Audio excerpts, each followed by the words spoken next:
that's it for me. I hope I was on time. Thanks.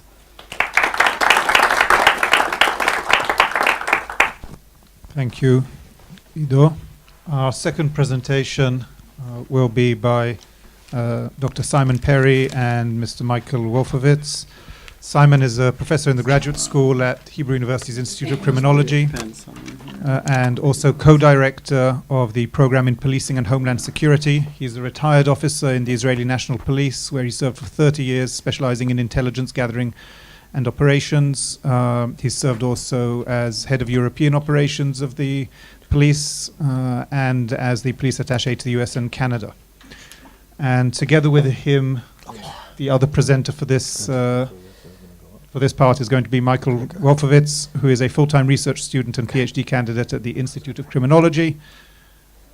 And the two of them work together on a European Commission-funded project on terrorism and cyber studies. As is common in any conference dealing with cyber issues, there are always problems operating computers, microphones, and anything else. So we'll probably get started in a moment. Okay, I'll just start by saying that actually this is a third program or study that we're doing about terrorism from a criminological point of view, trying to understand the phenomena and maybe some solutions for policing terrorism. In the second study that was before this one, also financed by the European Commission, we got a very large budget to look into all the cases of run over and stabbings in Israel. And we're talking about from 2000 to 2016, we had 71 run over cases and over 300 stabbing cases. So we looked in each of those events and we learned a few interesting things. The first one is that lone wolf, unlike organized terrorism, are less lethal normally, but the problem is it's much harder to detect ahead of time because you don't have those large routes of communication which you can activate intelligence to foil the organization, because we're talking about a lone wolf that doesn't have infrastructure. That is the first difference. The second difference is, the second study lesson that we learned from that study is that we have not found a unique profile for lone attackers. So actually it's even harder to find a lone attacker because they don't answer a unique profile. So we are in a situation that we have this phenomena that we're trying to deal with and very hard to detect. So we looked into to see that as we've seen, there's a lot of activity in the social media amongst lone wolves before carrying out terrorist attacks. And in this study, we try to see what we can learn from that and see if we can find out ahead of time what we could do about it. But we have here two missions. One, we have to provide security. The government has to provide security for the citizens. On the other hand, it needs to protect human rights and can't go on and do some stuff and looking into people's private information and trying to find out who might be a lone attacker. So we have here something that we have to deal with.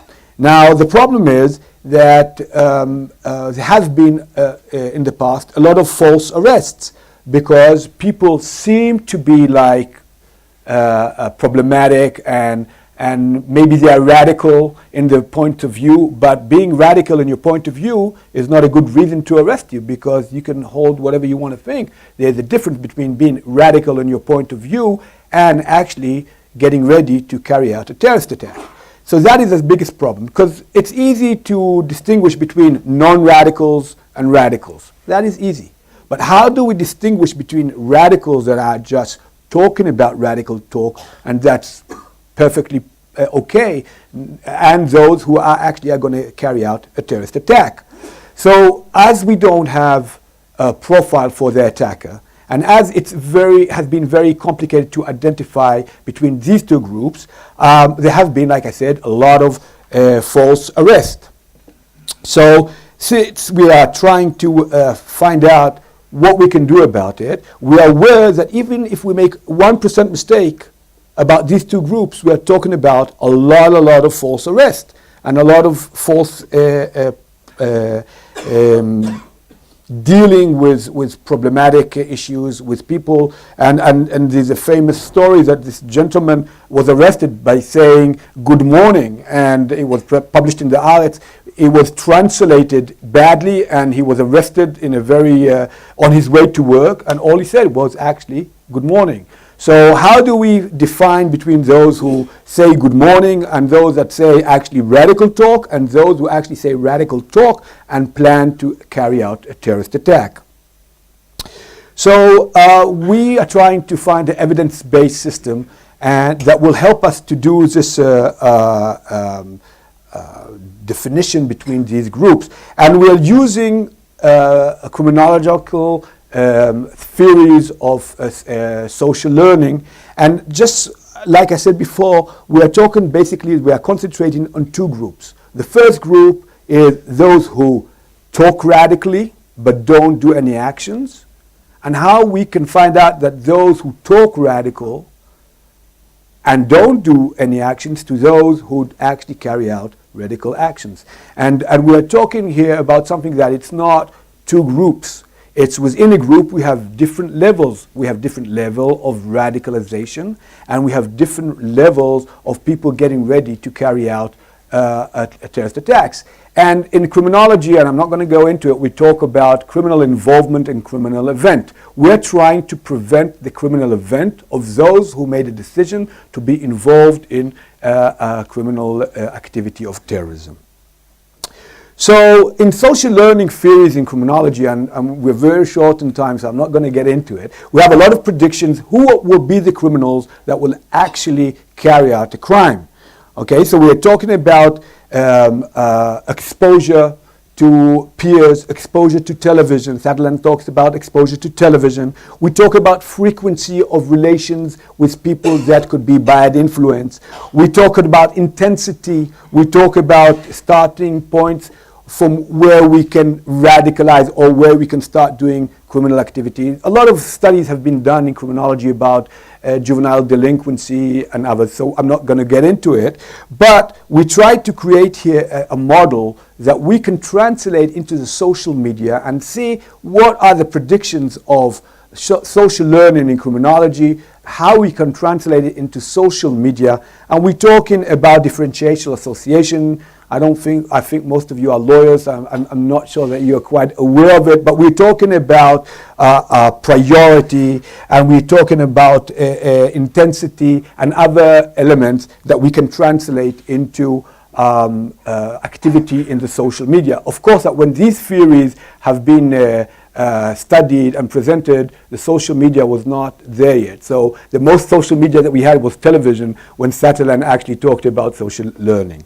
So I want to go on and invite Michael, who did a lot of the statistical work in this part of the study. I just want to say that this study is a part of a bit larger study, and we have only 15 minutes for both of us, so I will invite Michael just to describe the data collection and analysis, and I will summarize in the end. Okay, thank you. I might not use the microphone because sometimes people complain that I'm a little too loud. I think you have to use it because Yeah, have to? Okay. You have it. Okay, in that case I'll use it. Talk. Okay, so I'll just quickly take just a quick couple of steps back. The main thing that we're interested in here is how can we find a better way? How can we reduce these false positives? We know that with the Skynet program in Pakistan that they have up to 50% false positives in their machine learning program. In fact, most of the programs these days, if they have a 50% false positive hit, that's considered a pretty good rate. And this is all based on this sort of Bush's 1% doctrine. And like Simon was talking about, we need to sort of find the needle in the haystack. Well, first of all, you have to identify what's the haystack. Second of all, it's probably a bad idea to just burn all your hay in order to find the one needle. So we want to find a more evidence-based approach. And we're basing this on the premise that we don't actually think that these algorithms even know what they're looking for. And one of the reasons for that is because they're not actually based on data from actual terrorists. They're usually based on mining for certain keywords and phrases, which are used by radicals that, as we heard with regards to before, with regards to suicide prevention on Facebook, these are words that thousands of people who never go on to commit suicide are using. So if you don't have the comparison group, you don't have the haystack, then there's sort of no needle to look for. So that was just a sort of I think tying it into some of what we've heard today. We used open source data collection. So far we've got 42 fully coded profiles of actual terrorists. They're all deceased.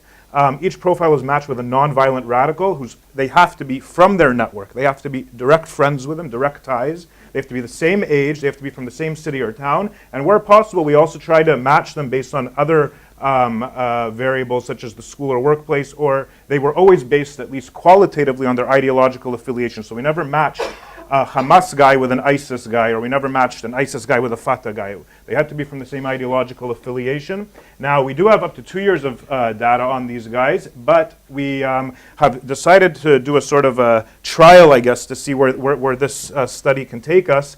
And in this presentation, we're looking at the 100-day framework, which we think is quite a useful framework, which could be used to get down these false positive numbers. So we use quantitative content analysis. By the way, all our research assistants are Arabic-speaking students from the Institute of Criminology and the Faculty of Law. You can see here, essentially what we're dealing with is panel data. Panel data essentially means we have a time series, and for each time series data point, we have a number of cross-sectional variables.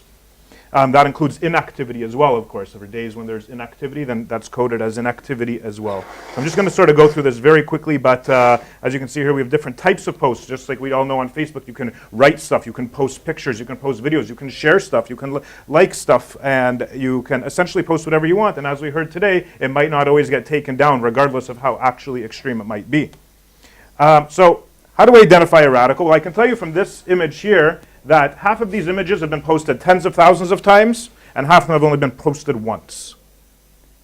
Now, the ones that have been posted tens of thousands of times, such as this one and this one and this one, have all been posted by at least one terrorist and tens of thousands of people who never became terrorists. So content alone, just as we know is the case already with keywords and phrases, is not a good predictor of who's going to become a terrorist. Because all of these guys succeeded in carrying out their terrorist activity, and we can assume that at least some of them were already on the security services radar. And yet they still managed to carry out their attacks. So clearly content alone and keywords alone are not good predictors. Let's go through a quick few things that we found. We did find that while 93% of our sample was evidently radicalized or posting radical material on an active basis, only 26% of them clearly indicated, I'm going to do an attack. In any sort of clear and concise way that could be interpreted by even the best intelligence analysts that this guy's moving from his computer very soon to go do something. Only 26%. So we see that these items upon which the current products are based on are not actually good predictors for seeing who's going to become a terrorist and who's going to just remain a cognitive radical, shall we call them. Okay, 93% of our sample had differential associations with peers or family members on social media. What does that mean? That means that they had family members or friends, or both in 2 of the cases, who had carried out attacks prior to their own, and which in the 100-day window before their own attacks made reference to it somehow. Either they posted a memorial or said, here's my cousin who's a martyr, something like that. So we see that, and we also found that that was within the 100-day framework. So these attacks also occurred very close to each other. They were very temporally clustered. So there's clear evidence then also of imitation, which is another key component of the social learning approach to the learning of deviant behaviors, which is essentially the same as the way that we learn non-deviant normative behaviors. So part of what we're doing is trying to identify other parameters which algorithms could be based on, which could add and reduce the number of false positives, get up the accuracy rate. And so in doing that, we're going to conduct a whole series of statistical tests. But so far, we've looked at the ones that are directly derived from the testable variables of social learning theory. One of the reasons it's such a popular theory is you can convert it into these variables. We did find that the terrorists post more than the nonviolent radicals. And the nonviolent radicals post more than the average Facebook user. They're still not as active as the hyper-ISIS recruiters that we saw on Twitter that were described in the ISIS Twitter census that was published 2014 before Twitter went and culled over 35,000 of those profiles. But frequency alone still doesn't tell us very much, as we'll see closer to the end of the presentation. I'm trying to go very quickly through this. Okay, intensity. When we spoke about intensity, we're speaking about how radical are the posts. So what we found is that the nonviolent radicals spend way more of their time posting totally innocuous content. Stuff about their family, pictures of weddings, and so on and so forth. Now, the terrorists do that as well. but only as much as the nonviolent radicals post highly radical content. Low-level radical content, there's no difference, no statistical difference between the two groups, is the majority of content, but we do see that there is clearly a difference in the level of radicalness and intensity that's being posted by these two groups that are otherwise essentially the same. We looked at post type, and this is one of the things that's probably the most interesting. We'll probably end up writing a paper just on this, I'm sure, is that the nonviolent radicals, over 29% of their activity is writing original posts. Now, anyone who's following the news knows that original post is way, way down. It's all about sharing now. It's all about hitting that share button. Nobody writes their own thoughts anymore. But we found that the radical beliefs group writes a lot more original text posts than the terrorists. And sure enough, the terrorists are more involved in the sharing of videos and the sharing of links and the sharing of text-based images. Again, we see here just posting original things probably from your phone of pictures, both violent and nonviolent, is the #1 type of activity. So there's clear differences. The radical beliefs are expressing themselves, are articulating themselves in their own words, including by attaching their own comments to pictures when they do upload pictures, whereas the terrorists seem to be spending a higher proportion of their activities by sharing content. Again, there's some evidence there of imitation. Differential reinforcements. The terrorists are getting more likes per post. They're getting the same amount of comments per post, and they're getting a significantly higher proportion of shares per post. They're getting more attention. In future, as we go forward with this, we're going to see what type of posts are getting the greater reactions as well, and try and factor that into our modeling. So just quickly going back to frequency, there's statistically different. There's statistically significant differences there, but where do those differences lie? So wouldn't it be great if, as maybe intelligence people, we could just say this is what a terrorist does before his attack, 100 days before the attack, and in the days before it looks like this. So one of our terrorists did that, and there's another terrorist who had similar pattern that was about as half of that giant spike there. This guy didn't sleep. You can look at the timestamps. We can see this guy didn't sleep for 48 hours before his attack.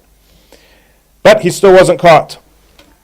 So I got to move very quickly here, so I apologize. We took out the two outliers, T30 and 242. You saw T42 before. There was also T30. We took them out. This is the comparison group, the radical beliefs.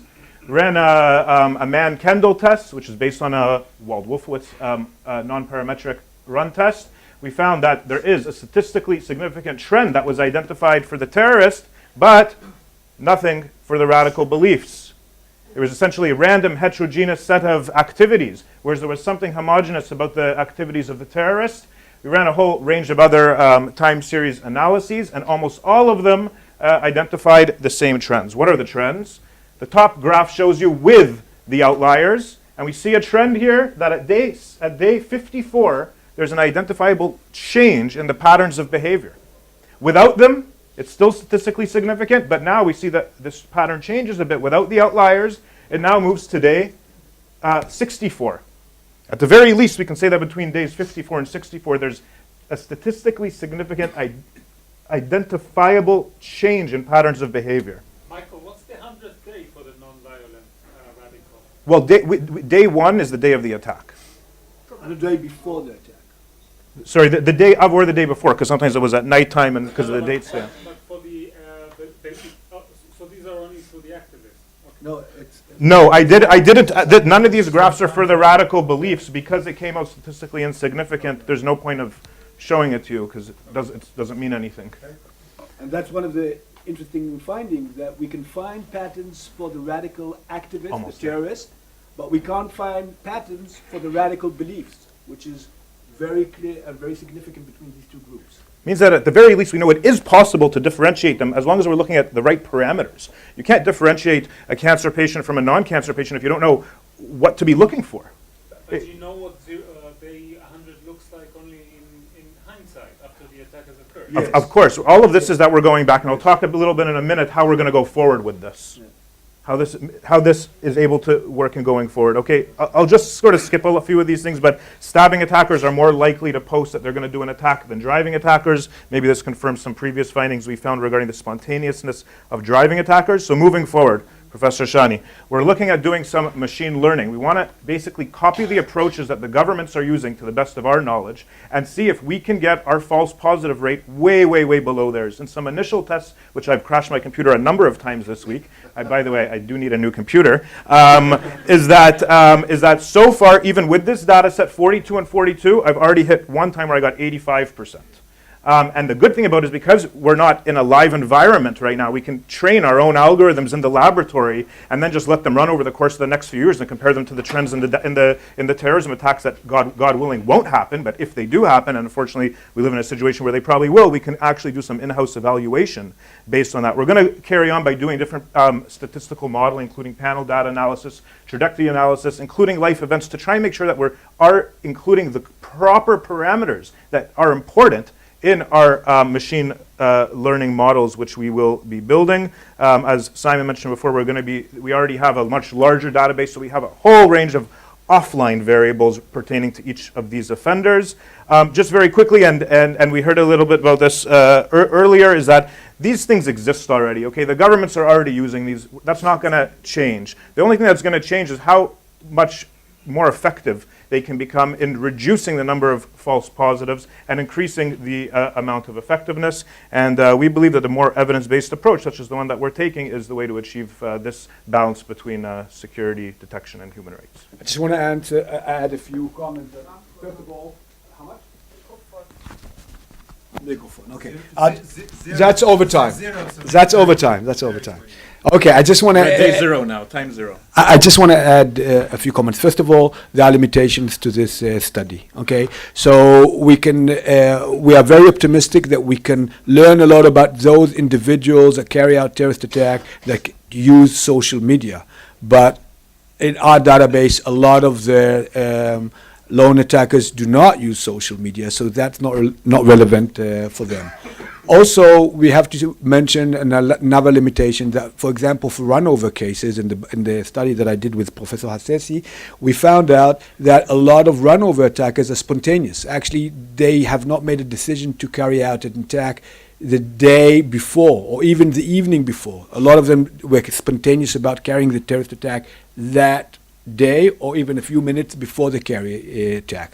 But saying that, we have to see that we are very optimistic that in this model that Michael started running about machine learning, we do find out that we can improve tremendously the mistakes that we can do, and we can help the whole issue of human rights. So I actually claim that good intelligence that is working in a regulated manner is actually a very positive thing in a democratic open society when it's regulated. So if they have the right tools and they know the right variables to look for, we will bring down our false arrest rates down. Thank you very much.